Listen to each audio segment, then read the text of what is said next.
So, at the onset, I would like to thank Siddharth Kamal to have given this opportunity to me. I have known Siddharth, I think, for more than 15 years now, a long journey together, and thank you once again. So, I think what Kamal said was fantastic. I learned a lot from him. Uh, he's covered most of the points, but I'm going to tell you from my side what extra are we doing or what different are we doing. Now, the tricky part here is going to go into cataract surgery and refractive surgery. I would like to thank Dr. Bhavin and Dr. Ankita to have helped me with this presentation. So here the question is to identify the challenges, diverse and strategy, and then to attack and improvise. So we'll have to take each step at a time and how do we go around it. So what are our challenges? Right now, our biggest challenge is reduction in routine OPD patients. There's a decrease in demand for elective cataract and refractive surgery. There's a risk of transmission, as already mentioned by Kamal, and there's a need to change. Sorry? Go ahead. Yeah, need to change to adapt to new conditions. So now let's take one thing at a time. So here the challenge is surgeon factor, patient factor, and hospital staff factor. So we are now going to take each thing at a time. Now surgeon factor, there was a study done all over and it was published and also done by AIOS, and I was shocked to hear that there is a huge suicidal tendency in our ophthalmologists. And there was a certain percentage out of this 3.12, a certain percentage had daily, and some of them had twice a week, and some of them had once a week suicidal tendencies. So it's psychologically affecting our colleagues. This is not imaginary because the survey was done by AIOS and it was published by AIOS. So we know about it. Now, as far as surgeon factors are concerned, an object that is a surgeon at rest continues to be at rest. So that's inertia, and this is Newton's first law of motion.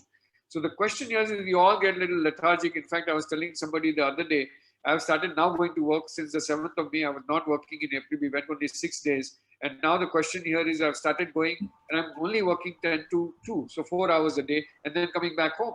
Now, do you want me to start working 12 hours after 1st of June? The question is a big question because I've started enjoying this kind of life. But yes, there is a factor. The main fear here is health workers across the world and the country have been affected. 548 doctors, nurses, and paramedics have got infected with COVID. This is the data of 6th of May, 2020. So there's a huge fear and apprehension amongst our doctors itself. And recently, I believe many doctors and paramedical staff in AIIMS also got infected. Now, how to solve these problems of surgeon factor? One is to make sure that the knowledge and the skill that is through webinars and online courses is well spread amongst ourselves and colleagues.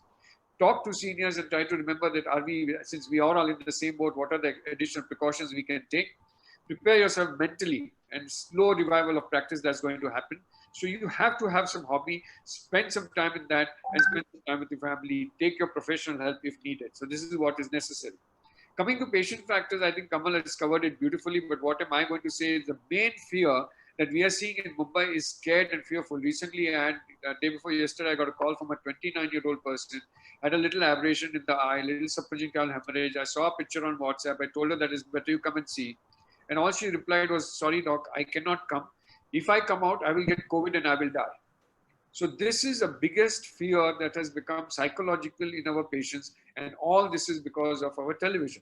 So I'm not saying go out with us and nothing is going to happen, but it's really playing on the mind of our patients. And this is going to really find it tough. So like rightly mentioned by Kamal, that we are taking precautions in our hospitals to look after you. I think we also have to make sure that the patients get a message that it's not the end of the world. It's just a virus. I'm not saying it's a very common cold virus, but it is a virus. If you see statistics, ultimately, I think it will be 0.5% mortality in this case. Now coming to such a threat, and by a small virus, people are so scared that they don't want to come out. In Bombay, we have a different issue. The biggest issue in Mumbai that we have is there's no transport. So we don't have rickshaws, we don't have taxis, we don't have trains, we don't have buses. So the only patients who can really reach our clinic, because we are still under a lockdown till the 1st, that is only by a private car. And so the ratio is very, very little. Till all of this doesn't really open up, I really don't know when is it going to open and what's really going to happen. Another issue that we are going to face is, since everybody is not working, everybody is less of their own economy, there's a low income, and so they don't want to spend on elective procedures immediately. So their category of elective procedures from a premium IOL may go down to a different IOL altogether. How do we address this each issue? It is hospital level, so we make sure that the hospital level is safe. We have to follow SOPs, which are guidelines made by our own organization, procedure adequate, effective, and certified PPEs that has to be given. Most important, I think, is to train your staff. as to what exactly, how they have to wear the PPEs, social distancing, how they have to work, and the protocols they have to follow at the place of work all the time. Addressing patients' fear factors, as rightly mentioned, is that patients' education is very important. As far as you're making a video, make sure that the video is circulated and goes to them as a link. And again, highlights the safety measures that are taken in your hospital, prevent infection, that what care are we taking in the hospital, and beyond that, make sure that there is no spread internally that is happening at all the time. And this has to go out on all media channels that is possible. Teleconsultation as far as possible in small issues. You all know the ophthalmic limitations of teleconsultation, and to ensure prior appointments. So without appointments, we are not taking in patients to prevent overcrowding. As it is, there are very few patients here, but this is what we are trying to follow. And minimum patient visits, so we call them again after a longer time. Adjust cleaning timings to suit. Now, right now, we are working only for 4 hours. Some doctors are working for 6 hours. It all depends. Video testimonials of the operated patients can be taken in the past, and that can be circulated to make sure that, yes, they have come in and they have been looked after. They were sure that all the measures taken in the hospital are being followed, and what is actually said on the YouTube channel is actually being done. Many times it so happens that we make a beautiful video, and when the patient arrives, your housekeeping staff is not there, it's not being followed, and again, they are going to be unhappy. As far as staff factors are concerned, we have a shortage. Again, we have issues in Mumbai because they cannot travel. So if a staff is staying very far, they don't have a mode of modality. Then BST buses are very few that are really working. Today, in fact, some of my staff got stopped on the scooter by the police, saying that it's not only an identity card, they also need a letter from the organization, and then only they'll be allowed to go.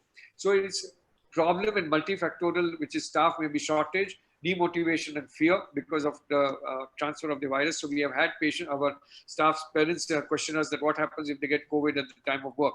So most important is keep staff motivated, ensure that they will be looked after. Staff training. So we have had demonstrations internally as to how they wear masks, how they wear the cap, how they change the mask. We make them wear a mask and everything, cap as soon as a face shield and a gown, as well as gloves.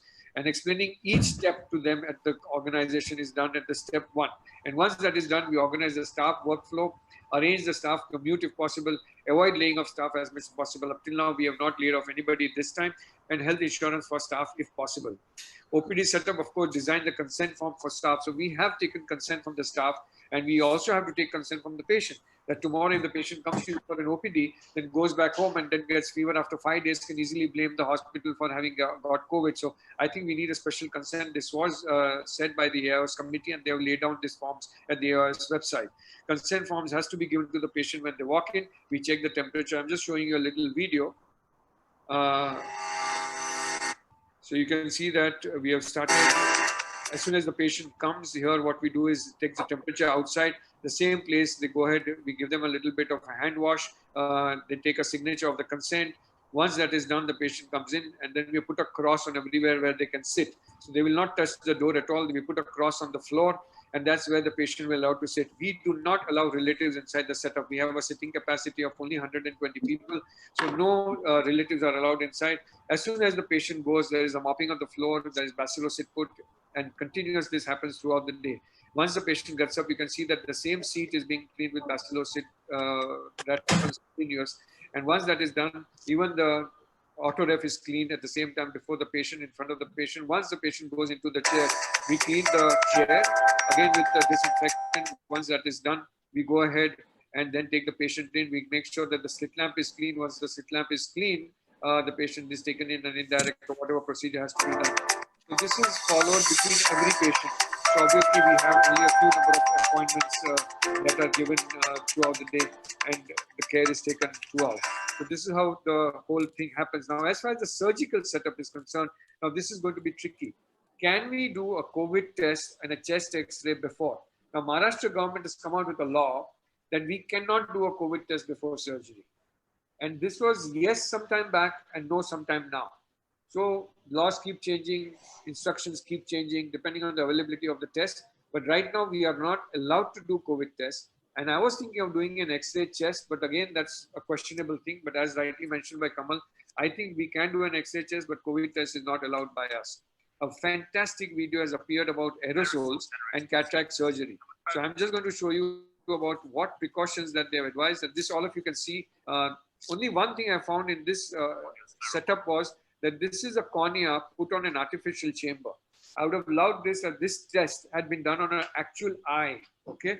And what they've done is they've measured the aerosols, they've measured the aerosols in the flow of fecoemulsification and told what size should be the incision size. So one thing that is very clear that the incision size has to be 2.2 millimeter and not 2.7. Okay. So if some of us are taking a 2.8, then you can see this aerosol flying in the air. Two things that are missed in this video. One is they have not measured the height of this aerosol. If they would have measured this height, it would have been fantastic. Two, I would have preferred that if they had put methylene blue in the phaco, and that methylene blue will throw blue color out in the aerosol format. Okay. And this will actually stain your whole drape. So you can actually count how much area the aerosol is actually covering. So this is one more thought that I had. But the take-home message in this is very, very good, that you put 1 drop of methyl cellulose on the incision, and you'll be surprised that once you put methyl cellulose, the aerosols, this is the aerosol that you can see in continuous phaco, and you can see the phaco tip that's inside the anterior chamber. Put methyl cellulose and the aerosol goes away. The effect of methyl cellulose lasts only for 1 minute. So I told my staff that you now start putting methyl cellulose on the incision every 40 seconds. And another important thing was about povidone iodine, which we all are doing. So povidone iodine has to be put in the eye, which we put in the eye. We clean the whole eye around it. And this helps it. So they said that if you use povidone iodine of 0.25% is good enough to kill. So 0.23% is good enough to kill 99.9% of the virus. So we all are using 5% povidone iodine. So all this is very, very good. And one more take-home message of this video was to do with, before you start phaco, it is important that you do irrigation aspiration in the eye to remove the viscoelastic for 6 seconds. Okay, so that removes all the virus load from the anterior chamber, if at all there is any. So this is what was meant. That the anterior chamber load is only 0.29%. So that is one more take-home message. So I am personally of the opinion, treat every surgery, forget cataract, whether it's a retinal, we've done some retinal detachment surgery and oil removal, etc. Treat the patient as a COVID. I think the take-home thing, what Kamal has said outside the OPD is brilliant. Keep a 20-minute gap between 2 cases. Make sure you're fast as soon as possible. Pre-op betadine is compulsory, which is proven by that video. Incision size becomes 2.2 if you are 2.7. And covering the incision with HPMC is compulsory every minute. I made it every 40 seconds. That is another important thing to be done. As far as LASIK goes, okay, again, we used to use betadine outside, but now I've started putting 1 drop of betadine in the cul-de-sac. Procedure of SMILE is preferred over femto. Blade, they say the aerosols are more, so avoid blade surgery. They also say avoid surface treatment at the moment because of the plume. But the new lasers already have a plume removal, so we don't need to worry about that. As far as the drape in LASIK goes, make sure that the patient's fluid do not fall on the patient or on the doctor's foot or on the foot switch. So when we are washing, make sure that this fluid goes into the bag that collects all the fluid, and make sure that they only use 1 swab per eye, and preferably we use a suction speculum. I'm using a suction speculum in LASIK, so the fluid is continuously drained out, and plume I don't think really is an issue because we are burning the cornea. So as far as corona has changed the way we practice ophthalmology for the near future, yes, 100%. But eventually I think we just go around it. So the word of mouth of the precautions that you are taking in your clinic will ensure that no other patient gets the disease. Visiting the clinic will help actually building up your OPD and surgical work. I don't know about discounts. Like Kamal said, to give discounts at this stage, I'm really not too sure whether we should give this EMIs and discounts and all that, because the cost, Kamal has not mentioned, actually the cost has gone up tremendously because now the amount of Bacillol, Bacillocin and Sterilium, gloves, masks, gowns that you will be using per month has gone up so high, it's unbelievable. So the cost going down is impossible. So I don't think discounts should be offered. That's my personal opinion, and I am not offering any. So the take-home message here is that staff, doctor, and patient, you can see 3 hands here. All of them do have to work together. The staff, the patient, and the doctor will work together and make sure. So ensure proper safety and protocols in your hospital and clinic. Consent for staff and patients should be taken. We have to build confidence and sense of security of each patient entering the clinic. Patients should feel safe that yes, they are looked after and that there are less chances or no chance that they will get the disease from the center that they have come to. And throughout patient counseling for safe, satisfying surgery is very, very essential. This is just a little video I got today, luckily, from Saurabh. It's unbelievable. This is a daily practice. बड़ा पाव हाथ और चाय प्यालों में होगी। Dadar Virar fast local फिर पटरी पर भागेगी। Film city Goregaon की सारी रात जागेगी। शूटिंग वाली आवाज फिर कानों में होगी। फिर इडली कॉफी साइकिल वाली दुकानों में होगी। मलाड से जुहू जाने में 2 घंटे लग जाएंगे। फिर भी प्ले देखने हम पृथ्वी थिएटर आएंगे। जुहू चौपाटी की पाव भाजी वैसे ही ऑर्डर करेंगे। स्ट्रगल कर रहे साथी फिर बिल 4 जेब से भरेंगे। पुणे स्टेशन घाटकोपर मेट्रो से फिर ऐसी आवाज आएगी। आदर्श नगर में नागौरी चाय फिर वैसे ही पी जाएगी। ऑटो वाले सीएनजी की फिर लंबी लाइन लगाएंगे। गांधीवली चलोगे भैया, हम फिर कह के मुस्कुराएंगे। ओबरॉय इन्फिनिटी सारे मॉल फिर वैसे ही खुल जाएंगे। फिर लोखंड वाला बैक रोड पे सब जॉगिंग करने आएंगे। नाचते गाते फिर हम सब विसर्जन करने जाएंगे। गणपति बप्पा मोरिया। पूरी दुनिया से अलग इसकी अपनी शान है। ये फिर दौड़ेगी फिर भागेगी। ये मुंबई मेरी जान है। So bottom line is stay home, stay safe. Thank you and have a great day.